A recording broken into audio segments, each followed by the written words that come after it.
I can explain the title. 4-1 to Barcelona away at Real Betis. Doesn't sound realistic, but look, I will explain to you why I'm so confident going into this game. Barcelona against Real Betis. Very, very difficult game for Barcelona. Usually, we struggle against Real Betis away from home, but this time, one of the reasons that I'm very, very confident going into this game is Real Betis are not playing at Benito Villamarin, the fortress. They are not playing at that because they're having a renovation for the stadium. So we are playing at a neutral stadium. So that's one of the reasons as to why I'm very confident going to this game. But obviously, both teams just came back from huge victories. Barcelona just beat Atletico Madrid and they finally got their first big win of the season. The same goes for Real Betis, who also beat in a derby against Sevilla, in a derby Andalus, as they say, away from home at the Sanchez Pizjuan, a very, very difficult ground where we got cooked 4-1 and they won there 2-0. 2-0 with Pablo Fornals and Altimira scoring the 2 goals. I mean, look, they were missing Antony as well, but they're also missing Isco going into this game. So that's one of the reasons as to why I'm very confident going into this game. But before I go into the lineups and predicted score, make sure to like, subscribe. I don't know what I said, but good. I can't even talk about. Do the good stuff. Muchas gracias. But look, enough with the waffling, man. 6:30 early kickoff once again. But here are the predicted lineup as per football. I don't know if they actually I don't know if this is actually the perfect lineup for Real Betis. But look, Barcelona, in my opinion, I really like the lineup against Atletico Madrid. But given the fact that Frenkie de Jong and Fermín López are back for Barcelona, which is a huge news, given the fact that Dani Olmo just got injured after scoring goal against Atletico Madrid. Fermín López, luckily for us, just recovered in time to fill in that spot for Dani Olmo. The same goes for Frenkie de Jong, who's missed the 2 last games against Alaves and Atletico Madrid. So that's 2 huge good news for Barcelona. With that being said, my predicted lineup will be, I really liked Koundé's performance against Atletico Madrid, but at the same time, I want to see Eric Garcia play somehow because I really like him. So I think despite Frenkie de Jong being back, I think he might start off the bench, because he missed the 2 last game. So I don't expect him to just slot in like straight away. So that's why I think the lineup will be the same against the midfield, or not the midfield, but the double pivot and the backline should be the same. Like Koundé, Kubarsi, Martin, and Balde. I mean, Martin has solidified his position, man. At this point, like, he's been cooking there.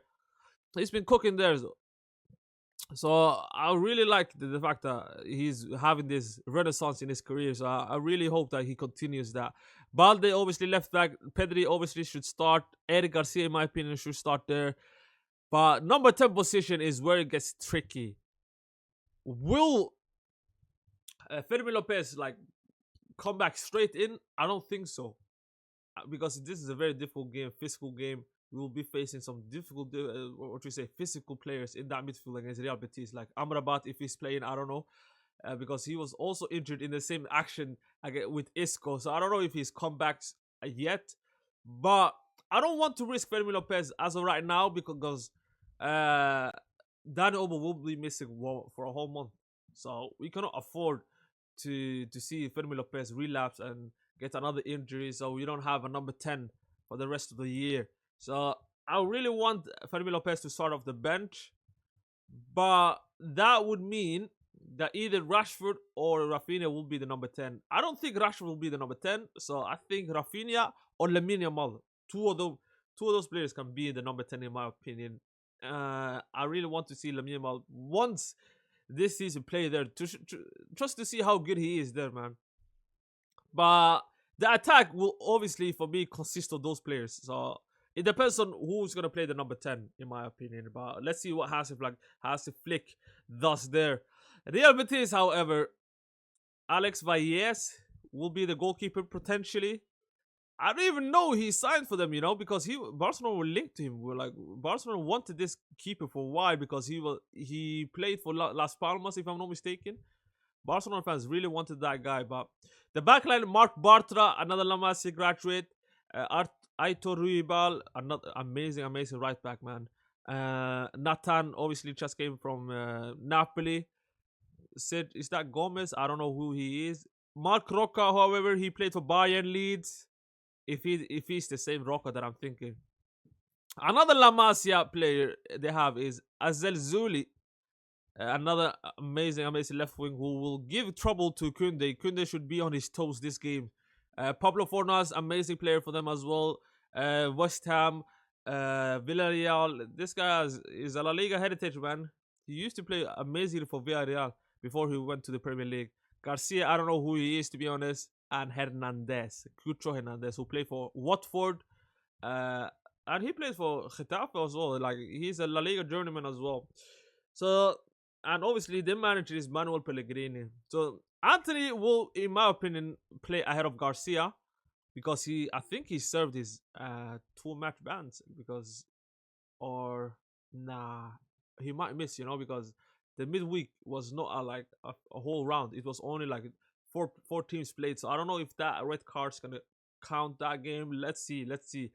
I'm not so sure that Antony could be back for that game. Let me know in the comments. Obviously, they have also a great player from the bench, or I think nah. Let me look at the bench, man. Let me look at their bench. Yeah, we cannot even see, but this is the injury record. Giovanni Lo Celso is obviously injured. Thiago is injured. Hector Bellerin, but I don't see any Antony or Amrabat. Yeah, man. Let's see. I mean, football is not telling me the whole story, so I don't know what to say about their bench. But yeah, going into this game, like I mentioned, they're missing Isco. I forgot about Giovanni Lo Celso as well. So they're missing 2 huge players. Even Hector Bellerin, who could have done so good stuff. Even though in 2025, Hector Bellerin is not the same as we knew how he was. But at the same time, he could have done something, man, with the Highland. We're playing with one run. And if he managed to keep himself onside, no one is going to stop the guy. You know what I mean? But they missing more key players than us. So for us, this game is a win, must win. I think this will be our last tough game for the season, or you can say the Villarreal game will also be our tough game in La Liga. So we should win this game. We should win this game, and given the fact that the injury, look, I'm gonna say 4-1. I'm very confident for this game, very confident. But let's have a look at their what you say run lately, because they are in a good form, to be honest. 4-1, 2-0 away from the 4-1 was Copa del Rey, 2-1 Europa League. Damn, 1-1 Girona, 1-1 Betis. They beat Lyon, Mallorca. They beat 7-1 Copa del Rey once again. They lost to Atletico Madrid, like the big game, the first real big game at the temporary home, La Cartuja, I don't know how you say it. So it seems like they struggle in the big games at home, and that is a positive for us. That's something that we need. The same was for Atletico Madrid. If you guys remember, they only lost like a big away game to Arsenal 4-0. That was the only game they lost since September or early September. I don't know for how long. So that was one of the reasons that I was very confident going to that game. I was saying like we're gonna cook them 4-1. But eventually, Lewandowski missed the penalty, and that we could have easily beaten 4-1, 5-1 even. But I think we're gonna beat them 4-1, in my opinion. This might be a crazy prediction, but let me know your prediction in the comments, man. I'm very confident for this game. I'm very confident. Vamos.